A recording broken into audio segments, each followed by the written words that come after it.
Et si à la fin de l'épisode, dans ton cercle d'amis, en famille ou au travail, tu ne souffrais plus jamais de relations toxiques. Ces relations qui jouent en la défaveur de ton moral ou de ta joie de vivre. Certains détruisent leur vie en se laissant malmener par des personnes dites toxiques. D'autres se croient obligés de vivre avec des personnes qui leur veulent du mal. Pour certains, c'est la belle-mère qui est exécrable et qui démolit les repas du dimanche. Pour d'autres, ce sont leurs conjoints qui ne font que prendre ou utiliser sans jamais donner. Mais comment réagir ? Comment t'en rendre compte et quelle réaction peux-tu avoir envers ces relations qui détruisent plus qu'elles ne créent ? Quelles sont les options qui s'offrent à toi ? Fuir pour te protéger sans essayer de comprendre et donc avec le risque de recommencer sans cesse ces mêmes relations ? Combattre en espérant faire changer ces personnes avec le risque de t'épuiser ? Capituler et te faire vider à chaque échange de ton énergie ou de ta joie ? Ou alors accueillir ces comportements pour transformer ces relations et faire un grand pas vers l'épanouissement. À la fin de cet épisode, tu auras tout compris et tu sauras comment gérer tes relations personnelles, professionnelles ou familiales pour qu'elles ne te soient que bénéfiques. Bienvenue à toi, tu es sur le podcast Dépasse-toi. Je suis Sylvain Viens et je partage avec toi tous les sujets qui m'ont permis et qui te permettront d'atteindre une vie riche, épanouie et pleine de sens. Si tu veux profiter de chaque épisode dès qu'il sort le mardi, je te conseille de t'abonner via ton lecteur de podcast. Et surtout, tu peux le partager aux personnes à qui tu tiens et qui pourraient aussi en bénéficier. Et pour aller encore plus loin avec moi, tu peux te rendre sur mon site sylvainviens.com et t'inscrire à la newsletter. Avant de commencer, je voulais remercier Samedi Dimanche pour son commentaire intitulé tout simplement « Merci ». Merveilleux contenu à la fois bienveillant et qui éclaire et fait réfléchir. C'est toujours un vrai bonheur de vous écouter et j'ai déjà beaucoup appris sur moi-même. Merci pour votre travail. Je suis toujours un peu gêné quand on me vous voit, mais je suis très heureux Samedi Dimanche de t'avoir permis d'avancer sur ton propre chemin. L'épanouissement passe obligatoirement par sa propre connaissance de soi-même, et tu l'as bien compris. J'espère que je vais te faire apprendre encore beaucoup à travers les futurs épisodes. N'hésite pas à faire comme Samedi Dimanche, si tu n'as pas déjà déposé un commentaire sur Apple. Me commenter, c'est aider à impacter plus de monde autour de nous deux, et de rendre le sourire ou un moyen de s'épanouir à des personnes qui en auraient grand besoin. Aujourd'hui, je te parle donc des personnes toxiques. Dans plusieurs épisodes, celui des tempêtes, celui sur le minimalisme amical ou ceux encore sur la résilience, je t'ai expliqué qu'il était très important d'avoir un cercle d'amis vrais et solides pour t'épauler dans la vie. Ce sont des personnes qui peuvent être ressources dans ta vie. Mais avant cela, il serait souhaitable que tu règles le problème de la toxicité de certaines relations. Je te rassure, on en a tous. Et les transformer, c'est déjà faire un pas vers cet environnement amical riche et aidant. Aujourd'hui, je te parle donc des personnes toxiques. Et j'aurais envie de te dire les personnes que tu considères toxiques. Parce que tu considères qu'elles ont un impact négatif dans ta vie. Mais est-ce que ces personnes existent vraiment ? Si tu as écouté mon épisode sur les étiquettes, tu sauras pourquoi je devrais dire des personnes qui ont un comportement toxique envers toi. Enfin, en tout cas, c'est comme ça que toi, tu le perçois. Et encore, c'est pas suffisant. Car je suis sûr que tu t'es déjà dit, c'est incroyable. Comment il peut supporter sa conjointe ? Lui qui est si sympa. Elle est abominable. Mais comment il fait ? Ou tu as peut-être déjà débattu avec un de tes amis sur la toxicité d'une personne. Et tu as entendu ton ami te dire « Moi je l'adore, j'aime tout d'elle ».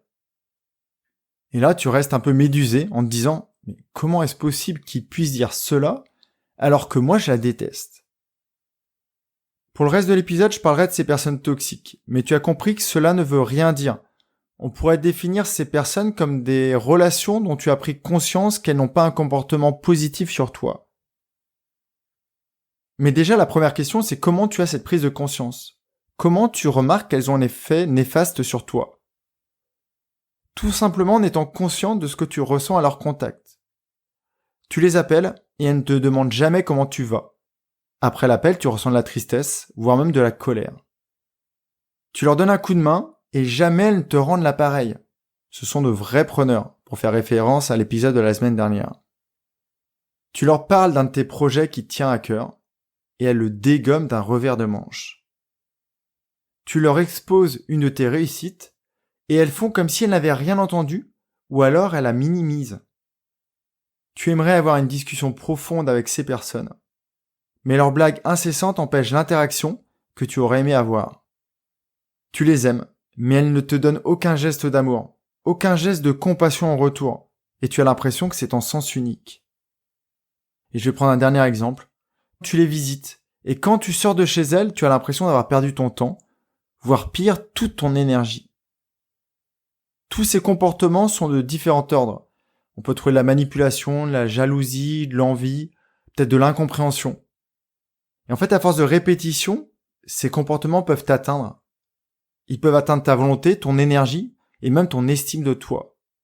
Et je pourrais passer la journée à lister tous ces comportements négatifs, mais le but de l'épisode, c'est pas ça.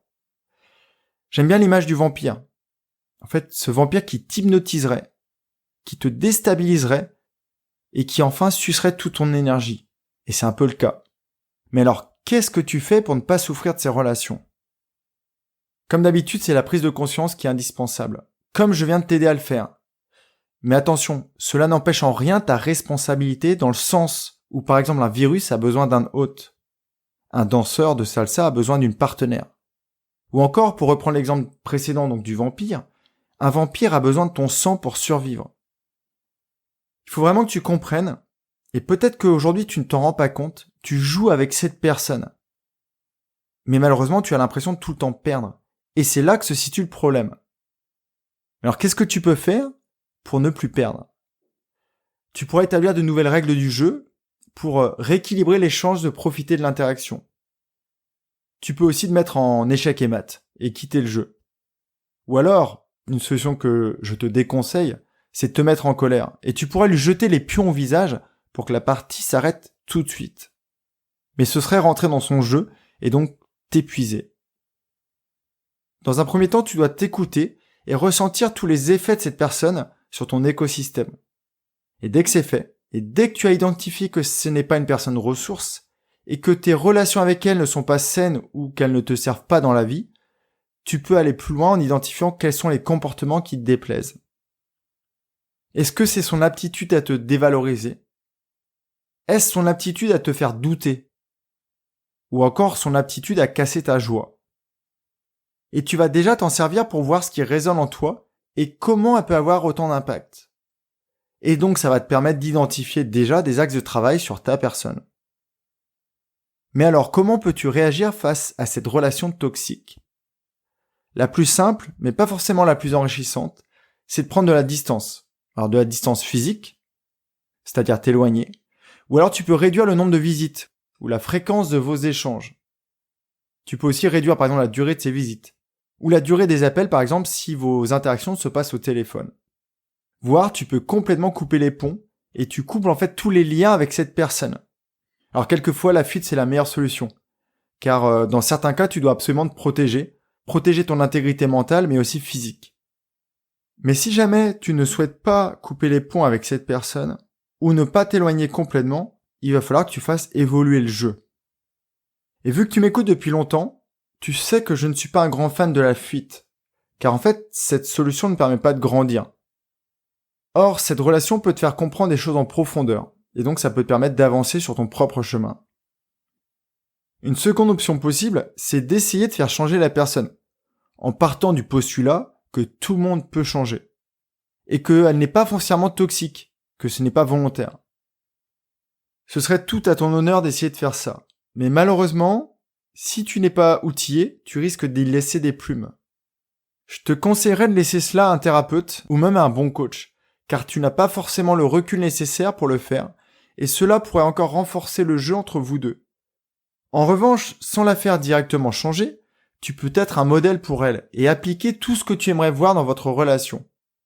Et un jour, elle va peut-être se dire, c'est fou, je veux devenir comme elle. Et là, vous jouerez tous les deux dans un parfait équilibre.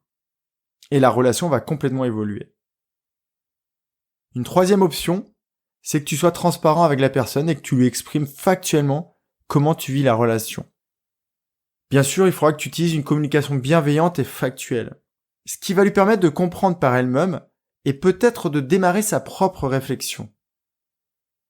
Si tu ne te sens pas capable de le faire, tu peux aussi te questionner sur pourquoi tu n'oses pas le faire. C'est ma belle-mère. Je ne peux pas faire sans elle et ma conjointe ne comprendrait pas. C'est ma sœur Et pour moi, je dois aimer tous les membres de ma famille. Et là, tu vois, on a une belle croyance. Mais c'est pas le sujet de l'épisode. J'ai peur de lui faire du tort, car je sais qu'elle va mal réagir. Et là, tu fais des suppositions, et ça t'empêche de passer à l'action. Donc c'est intéressant de voir qu'est-ce qui te bloque et pourquoi tu n'oses pas lui dire. Et dans certains cas, plus difficile, tu peux même avoir peur de ton intégrité en la quittant. Alors cette option peut paraître relativement simple pour certaines personnes qui osent. Mais c'est vrai que c'est pas évident. Car soit tu as peur de faire mal, soit tu as peur de mettre la personne à dos, ou soit de la faire souffrir. Et en plus, s'exprimer de manière factuelle, c'est très complexe. Par exemple, tu ne dois pas dire « À cause de toi, je me sens nul et plus bas que terre ». Ou encore « Tu dis toujours des choses qui me font pleurer, mais tu le fais exprès ».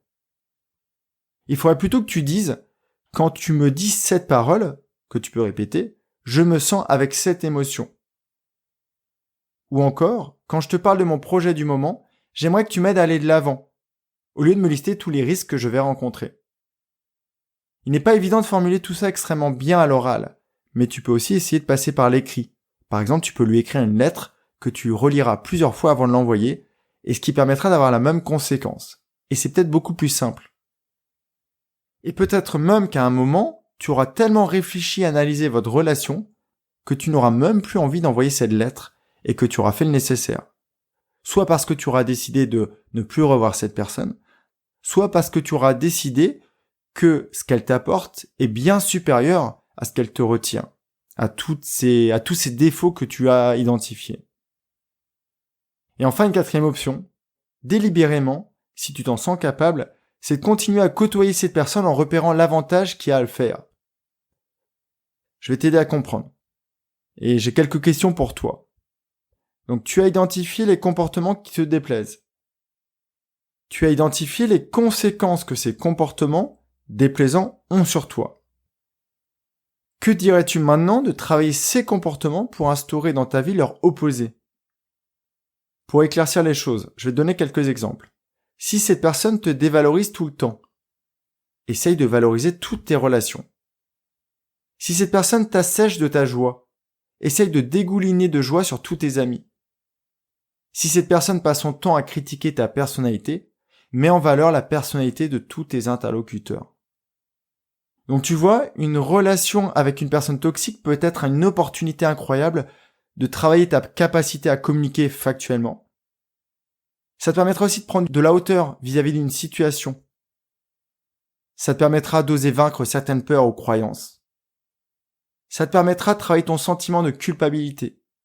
Ou encore, ça te permettra de comprendre ce que tu aimes chez les autres et ce que tu n'acceptes pas.